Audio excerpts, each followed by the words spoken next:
My parents generously offered my sister Luna $900,000 for her wedding. This allowed her and her husband to purchase a stunning home in a prestigious area.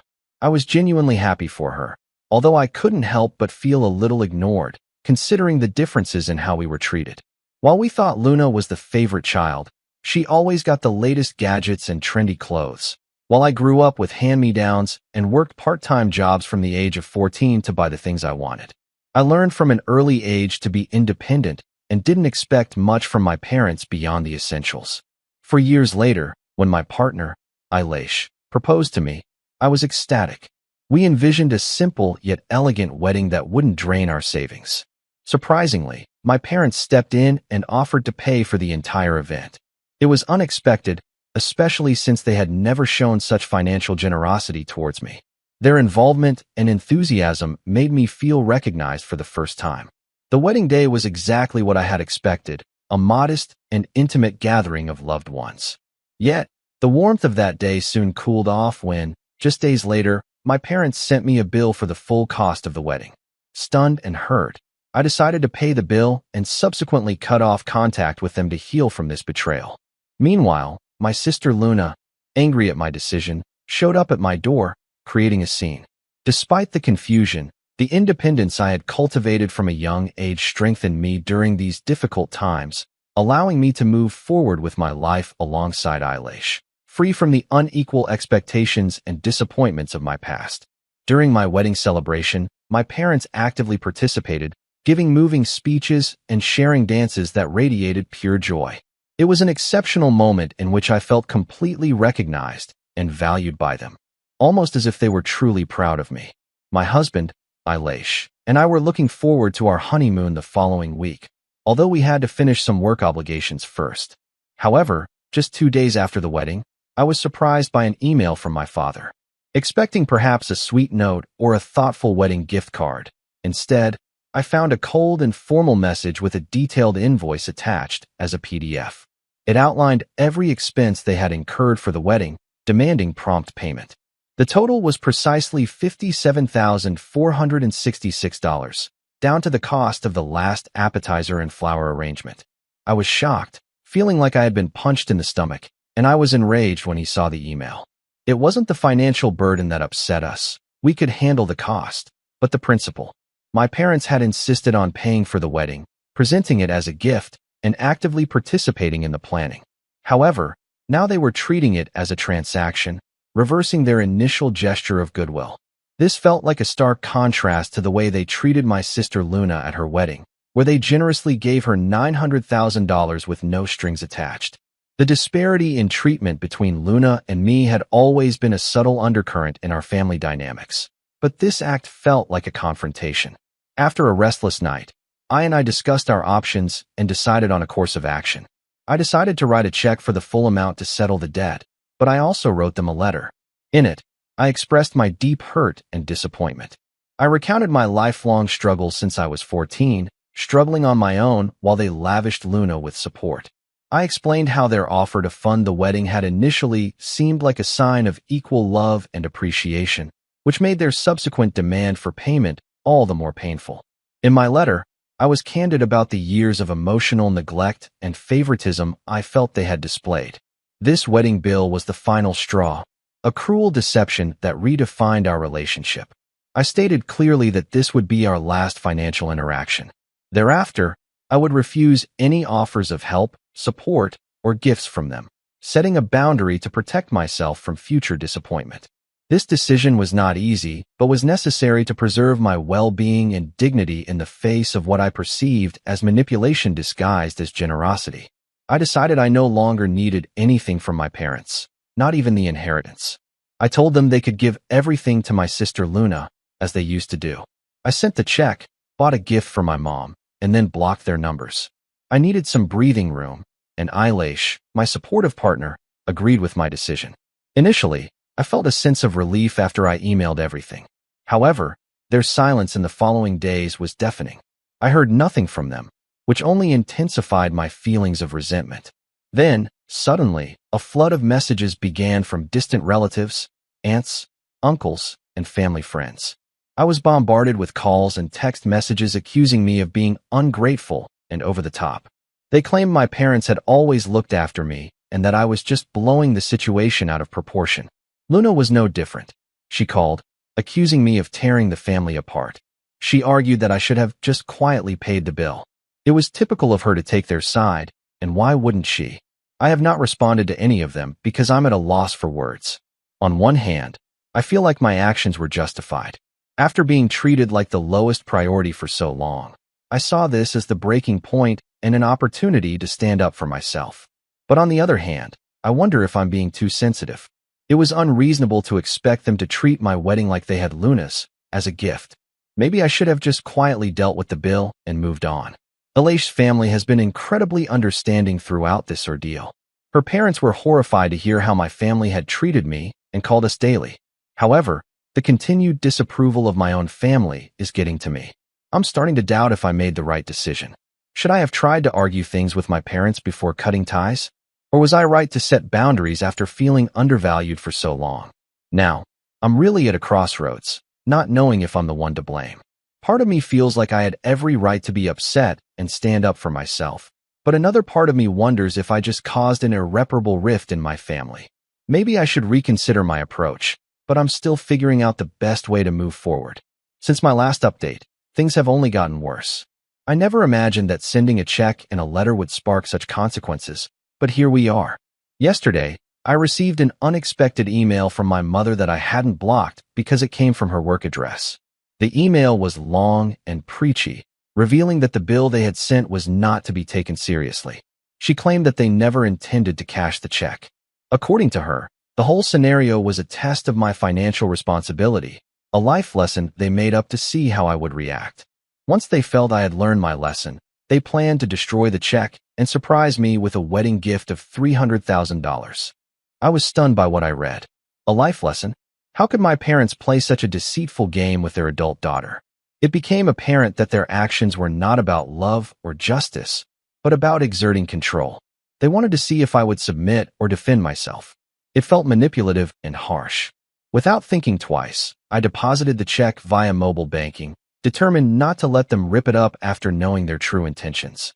I wanted the check to go through, and I wanted them to face the consequences of their scheme. In response to my mother's email, I sent a short and direct response. Thank you for clarifying that this was a calculated test and not a misunderstanding. After sending that, I also blocked their work email. I anticipated further attempts to contact me, but had no interest in participating in any more of their games or supposed lessons. The situation escalated later that evening when Luna, my sister, showed up unexpectedly at my apartment, banged on my door, and screamed. Initially, I didn't answer, hoping she would go away. However, she persisted, eventually yelling through the door and accusing me of being childish and overreacting.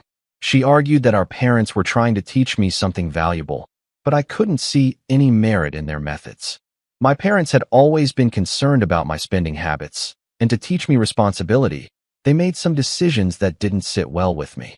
When Luna, of all people, criticized me for my reaction to their methods, I flew into a rage. Despite never having paid her phone bill or working without financial support from our parents, she had the nerve to lecture me about financial prudence. As she continued to berate me, I began silently recording our conversation on my phone, not knowing what might happen next, but wanting to have proof in case things escalated further. Luna claimed I was causing a rift in the family over something minor and insisted I should apologize to our parents and move on from it. She maintained that they had always done what was best for us and that the entire situation was my fault for overreacting. I decided not to answer or even open the door, but to just sit there, listening and seething in silence. After what seemed like an eternity, she stormed off, but not without labeling me selfish and accusing me of trying to cut family ties over financial issues. Once she left, the silence weighed heavily on me. Luna's outburst only deepened my conviction that she would always take their side, regardless of how unfair or hurtful their actions were. That night, my phone was bombarded with messages from my extended family. It seemed Luna had spoken to my parents immediately after leaving and mobilized them against me. I received text messages from aunts, uncles, and even some family friends, everyone echoing the same sentiments. I was ungrateful, I was causing unnecessary problems. I needed to apologize for my behavior. A message from an aunt I hadn't communicated with in years stood out. She told me I was lucky to have parents who cared enough to teach me these lessons and that I should be grateful. I was shocked at how quickly everyone turned against me, assuming my parents were right simply because they had financial power. It seemed as if no one took into account the long-standing emotional manipulation or favoritism I had endured. Instead, all they cared about was that I seemed to be rejecting what they saw as my parents' generous offering. This reaction deeply concerned Aiche. She could see the harm it was causing me.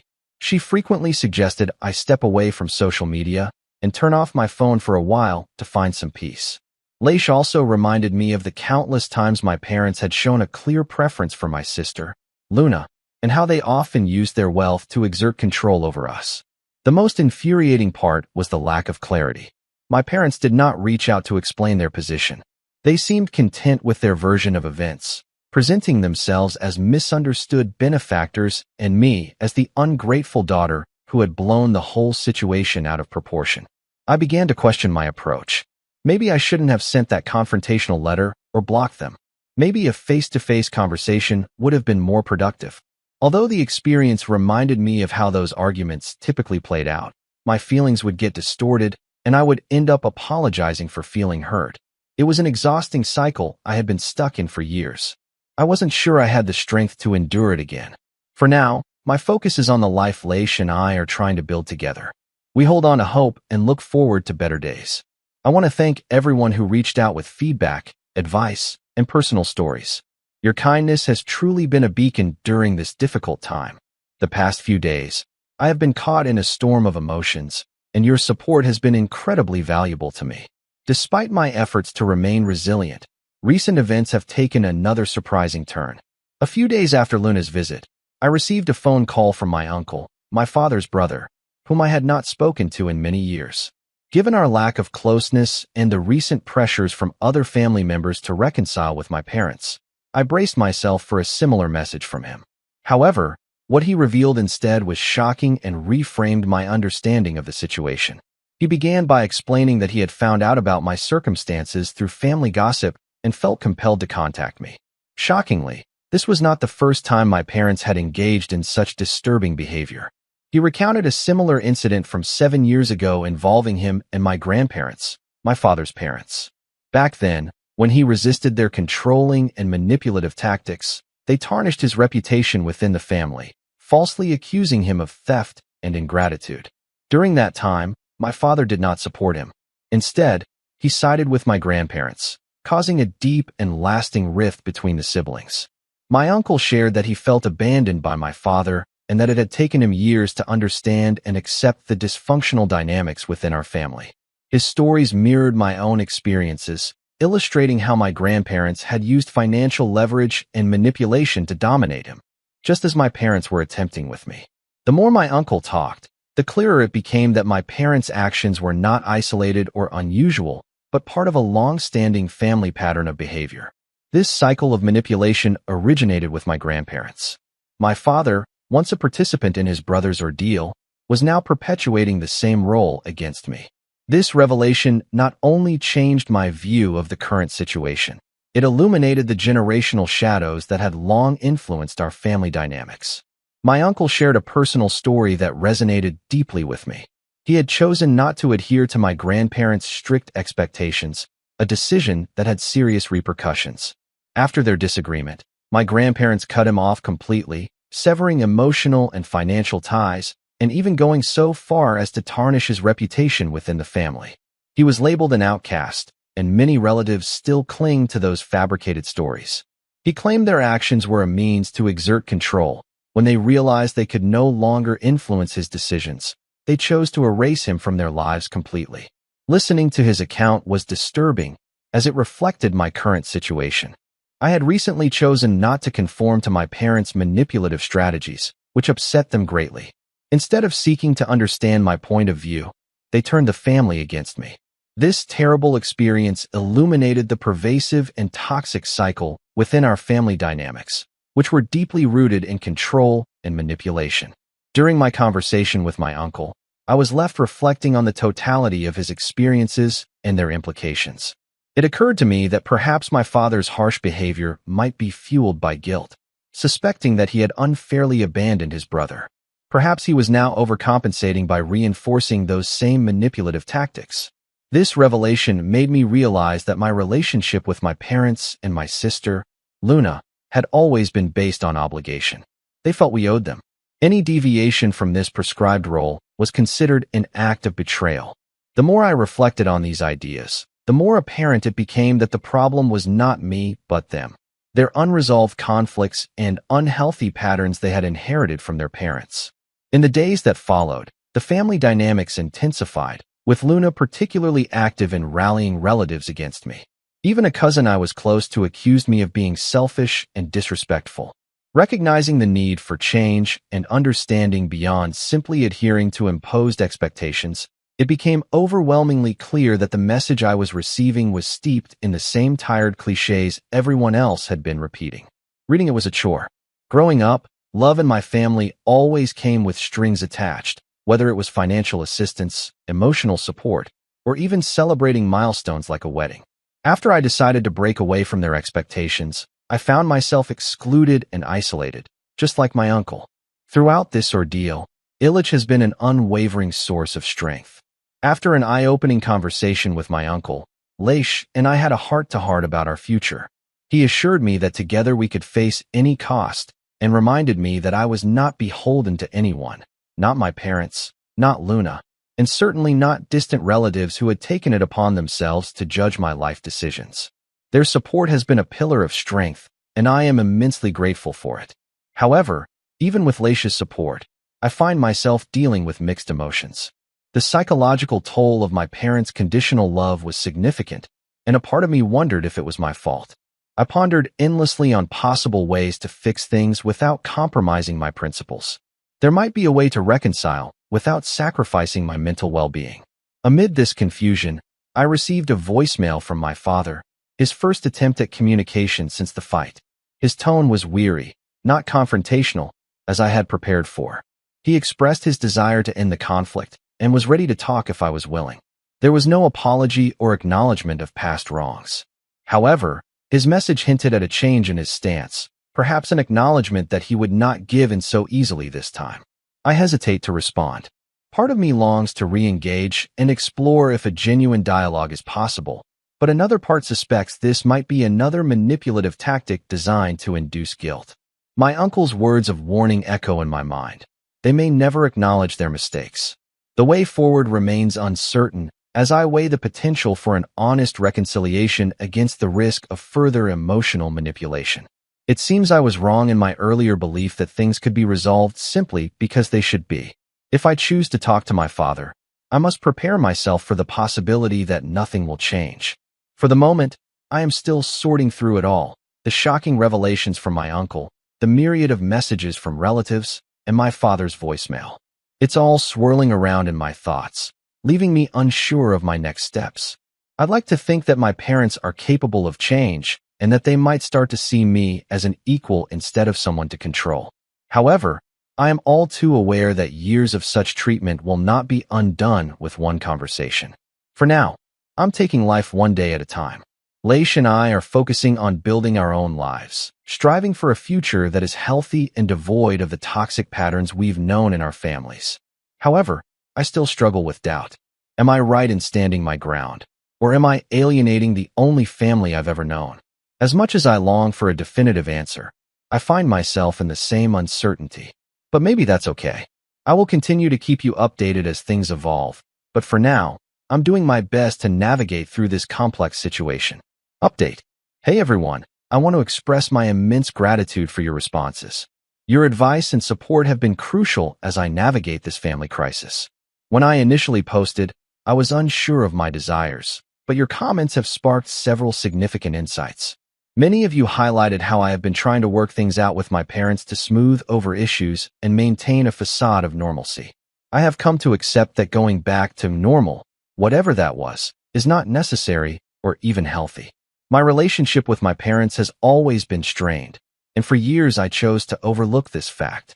Now I recognize that it is okay to release any expectations that things will ever go back to the way I once hoped.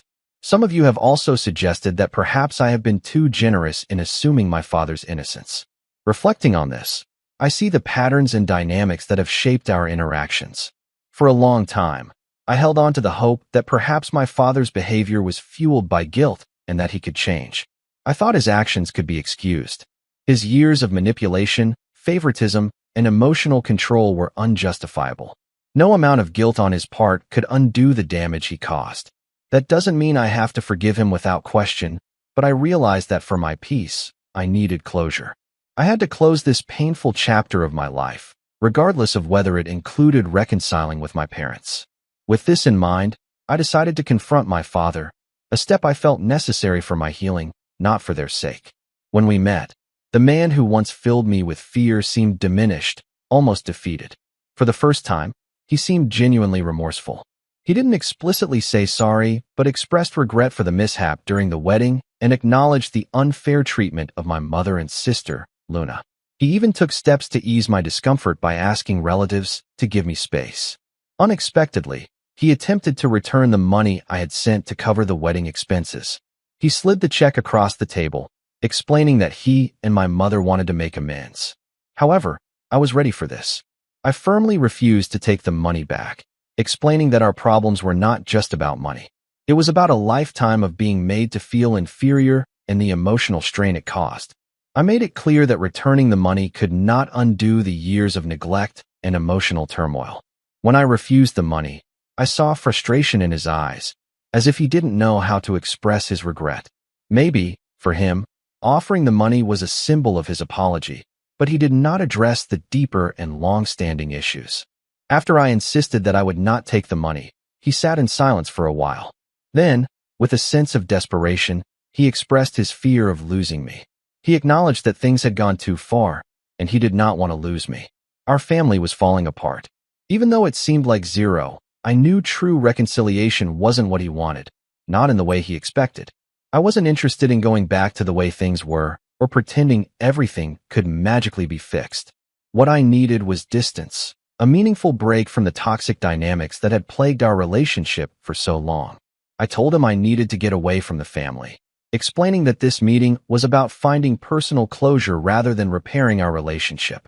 In a recent conversation, I made it clear I wasn't going to forgive and forget. I emphasized the need for time to heal at my own pace.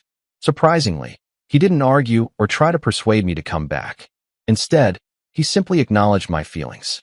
This, in its way, felt like an apology. As I walked away from our meeting, I was enveloped in a complex mix of feelings. I was neither angry nor completely at ease. I had hoped the meeting might bring some closure, but real closure is rarely as straightforward and clean as we would like. There was no dramatic resolution, no tearful reconciliations, no epiphanies. The emotional issues were not over. I had spoken candidly, and now, moving forward was up to me. I have since taken several steps to safeguard my mental well-being. I have distanced myself from more family members who continued to perpetuate the toxicity, and I have been cultivating a life away from the incessant family drama. It's refreshing to finally enjoy some breathing space. Although I occasionally feel torn, I know I stood up for myself and that it was the right thing to do. But that doesn't always make it easy. There are times when I reflect on whether I should have done things differently or given my parents another chance. However, looking back on years of feeling inadequate reinforces my belief that I deserve better. Luna has not communicated since the meeting with my father. I believe she is still hurt by how things played out, but I am no longer interested in repairing that relationship. She has shown where her priorities lie, and I have come to terms with the fact that we will never have the close relationship I once imagined. Letting go of that hope has been difficult but liberating. As far as my father is concerned, his regrets seem genuine, but I'm not sure if it's enough to build our relationship. For now, I'm focusing on my well-being and happiness. This terrible experience has taught me the importance of putting myself first, so that's where I stand now. It's not the happily ever after I might have wished for, but it's the closure I needed. Sometimes, that's all you can ask for. Thank you to everyone who has supported me on this journey. Your support means more to me than words can express.